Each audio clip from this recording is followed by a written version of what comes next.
Bismillahirrahmanirrahim. Assalamualaikum warahmatullahi wabarakatuh. Sahabat Suara Kolbu Media. Kali ini saya akan berbagi kisah lagi tentang mengamalkan sholawat yang bulan Ramadan kemarin. Alhamdulillah Allah mengizinkan saya untuk mengamalkan dan mendawamkan sholawat Nabi, yakni bunyi sholawatnya Allahumma sholli wa sallim ala sayyidina Muhammad wa ala ali sayyidina Muhammad. Jadi sholawat tersebut adalah sholawat yang sudah umum ya diketahui oleh setiap umat Islam tentunya.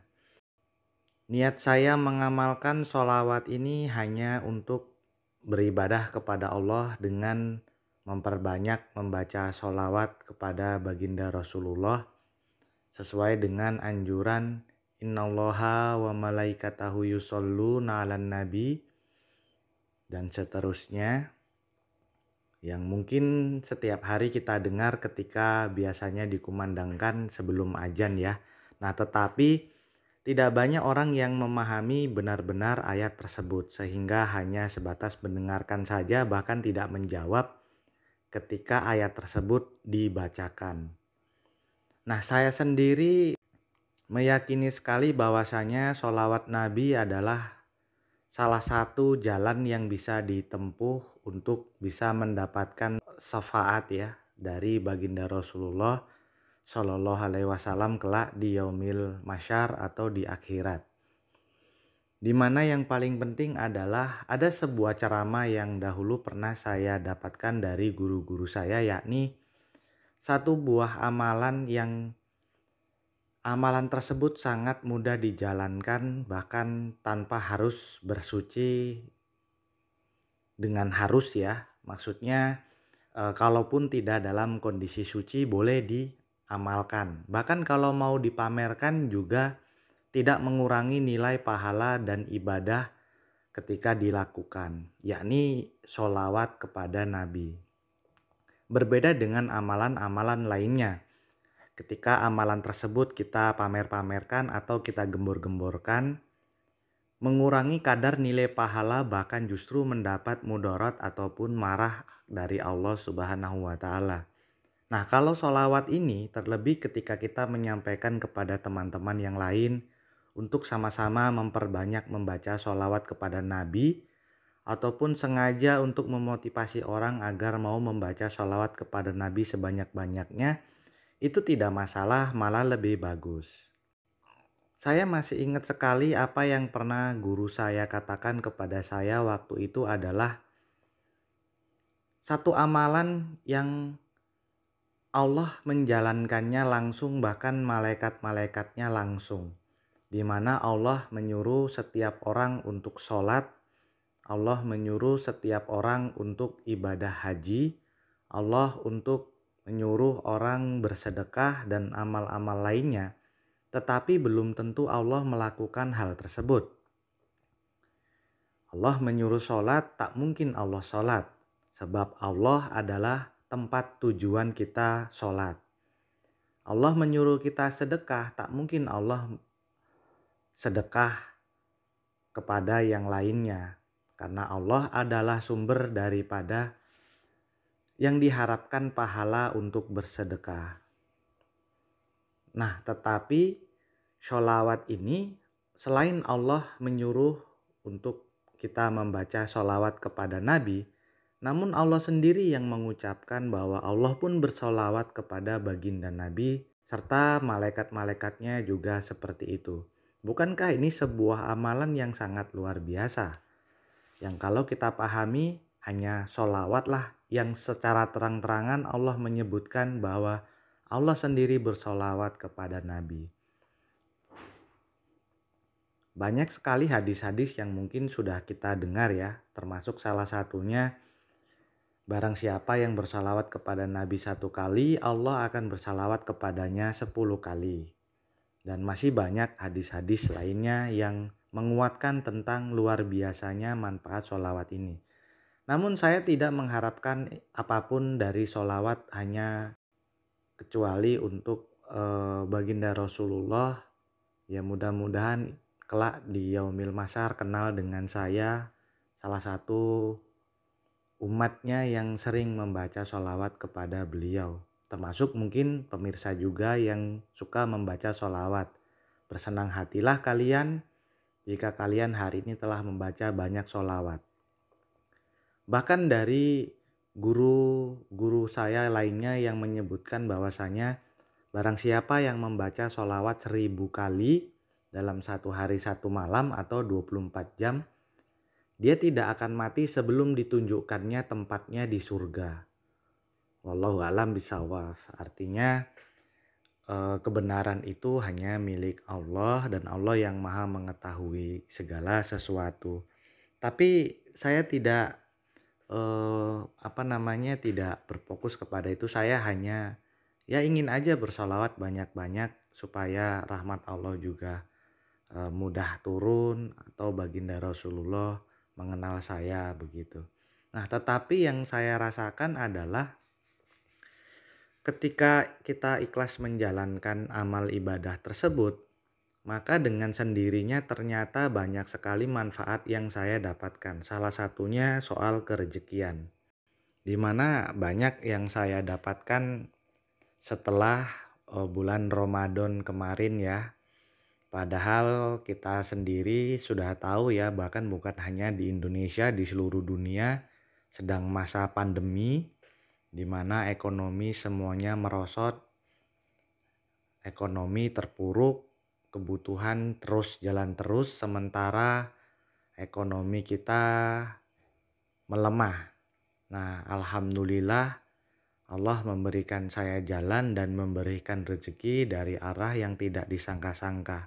Mungkin salah satunya berkah dan rahmat itu turun melalui wasilah sholawat Nabi yang saya dawamkan banyak-banyak. Jumlahnya berapa saya tidak pernah menghitung jumlah spesifiknya. Yang pasti kalau saya inikan itu ribuan lah setiap harinya seperti itu. Bahkan dalam kondisi berjalan di kendaraan, di rumah, ya dalam kondisi sebelum tidur, sesudah sholat, itu saya banyakin terus-menerus membaca sholawat Nabi. Yaitu salawat yang pertama, Allahumma sholli wa sallim ala sayyidina Muhammad wa ala ali sayyidina Muhammad. Nah, yang terjadi itu yang saya rasakan. Benar-benar rezeki itu kayak seperti hujan deras ya. Saya sendiri juga sempat kaget. Kok padahal nggak diharapkan untuk kerejekian atau apapun, tapi karena memang mungkin Allah lebih mengetahui apa yang saya butuhkan ya. Terlebih sebelum Ramadan sebelum Idul Fitri itu banyak juga kebutuhan kan, kita semuanya umat muslim biasanya kalau Ramadan kebutuhannya pasti di atas hari biasa, karena ya itu tadi yang puasa mungkin keluar nyari bukaan, apa aja yang dilihat pingin dibeli seperti itu ya. Nah, saya juga normal sama seperti Anda. Akibatnya yaitu tadi kebutuhan melonjak dan sementara ekonomi lagi seperti ini, tabungan banyak terkuras. Tapi alhamdulillah setelah Ramadan Allah menggantikan itu berlipat-lipat. Subhanallah, intinya kalau kita menjalankan amalan apapun dengan ikhlas dan berserah dirilah, intinya kita memahami apa yang kita katakan iyyaka na'budu wa iyyaka nasta'in ketika kita sholat di surat Al-Fatihah yang kita baca. Ya kepada Engkau lah ya Allah kami menyembah dan hanya kepadamu lah kami memohon pertolongan.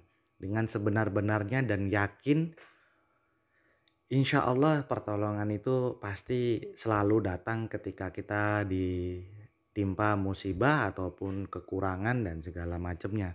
Berbeda dengan saat ini ya, banyak orang selalu mengharapkan sesuatu bukan dari Allah, ya dari yang lain dahulu. Allah nomor 2, padahal salah. Letak harap kita dari 100% itu harus 95%-nya itu kepada Allah, 5%-nya baru dari manusia ataupun dari yang lain. Nah, jangan terbalik. Sebab apa? Sebab Allah lah sumber segalanya yang mampu membuat apapun. Innallaha ala kulli syai'in qadir. Artinya hanya Allah yang maha berkuasa atas segala sesuatu.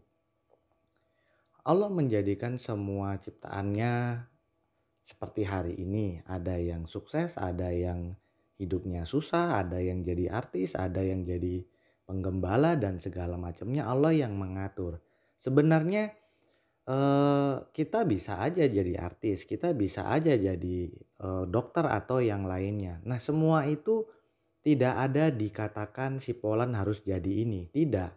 Nah, kitalah yang membuat itu terjadi karena perbuatan kita. Ya kalau Anda ingin jadi seorang dokter, ya Anda niatlah untuk belajar menjadi seorang dokter.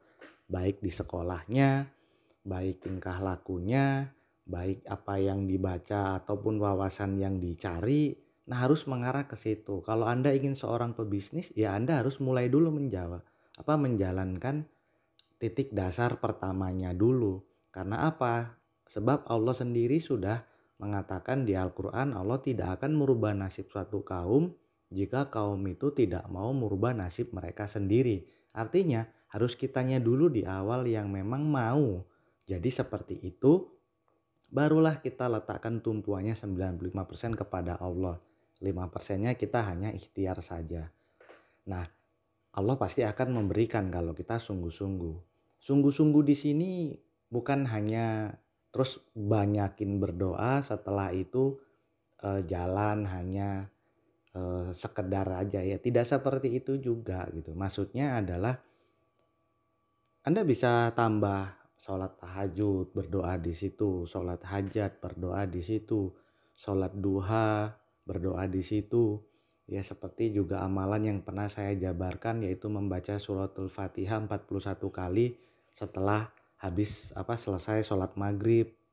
Nah, setelah baca itu berdoalah kepada Allah agar apa yang kita minta dikabulkan. Nah, itu semuanya adalah bentuk jalan yang bisa ditempuh. Kalau kita yakin kita mintanya benar-benar, 100 kali dibaca nggak mempan, baca 1000 kali. 1000 kali nggak mempan, terus menerus jalankan 1000 kali. Innallaha ala kulli syai'in qadir. Ingat, Allah itu tempat mengabulkan doa hamba-hambanya. Ya ud'uni astajib lakum, berdoalah kepadaku, niscaya aku kabulkan. Jadi tidak ada yang tidak dikabulkan kalau kita mintanya sungguh-sungguh. Nah, semua itu terjadi karena kehendak Allah. Baru kita jadinya apa? Sebenarnya itulah yang kita inginkan. Ya kalau kita malas-malasan, nggak mau kerja, nggak mau usaha, tidak mau mencari rezekinya dengan kita keluar rumah. Padahal di Al-Quran sudah menyuruh kita untuk keluar dari rumah, berterbaranlah kita di muka bumi, carilah rahmat dan karunia rezeki Allah itu. Nah, sementara kita nggak menjalankan, ya kita tidak akan jadi apa-apa. Orang yang salah tafsir dengan hal tersebut ya, yang mengatakan takdir itu dari Allah. Benar, takdir itu akan tahu setelah mati. Kalau belum mati belum ketahuan itu takdir. Soalnya takdir itu adalah hasil final. Ketika dia seorang petani, dia wafat dan dia terakhirnya tetap jadi seorang petani, barulah bisa kita katakan takdirnya dia adalah seorang petani. Nah, tapi kalau dia masih belum takdirnya belum wafat, nah itu nggak bisa dikatakan takdir, bisa jadi nasib. Bahkan ada satu buah hadis dari Rasulullah Shallallahu Alaihi Wasallam yang mengatakan sebaik-baik yang bisa mengubah nasib itu hanya doa. Nah, artinya apa? Nasib pun masih bisa berubah dengan diperbanyak doa. Nah, intinya di situ.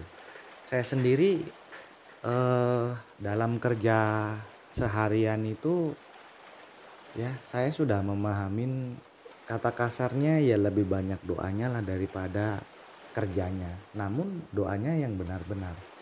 Kalau doa dengan biasa nggak dikabulkan, doalah dengan nangis-nangis. Kalau doa nangis-nangis nggak dikabulkan, doa nangis-nangis sambil sujud. Pasti dikabulin. Yang tidak dikabulin berarti ada sesuatu yang salah di dalam diri kita karena kita belum hasbunallah wa ni'mal wakil. Nah, sholawat adalah salah satu bentuk amal ibadah yang bisa kita jalankan.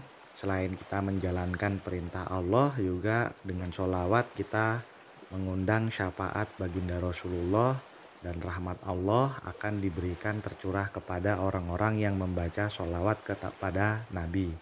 Bayangkan saja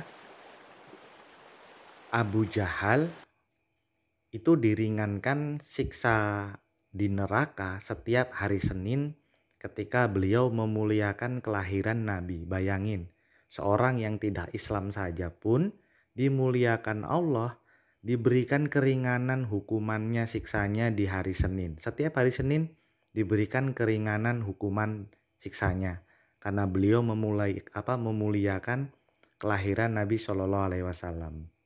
Bagaimana dengan Anda, seorang yang Muslim, seorang yang mengikuti ajarannya, cinta kepada Rasulullah, cinta kepada Nabi, dan banyak membaca sholawat? Insya Allah tidak akan pernah orang yang dekat kepada baginda Rasulullah Shallallahu Alaihi Wasallam, orang yang selalu mengharap rahmat dari Allah, kecewa dengan apa yang diharap-harapkannya.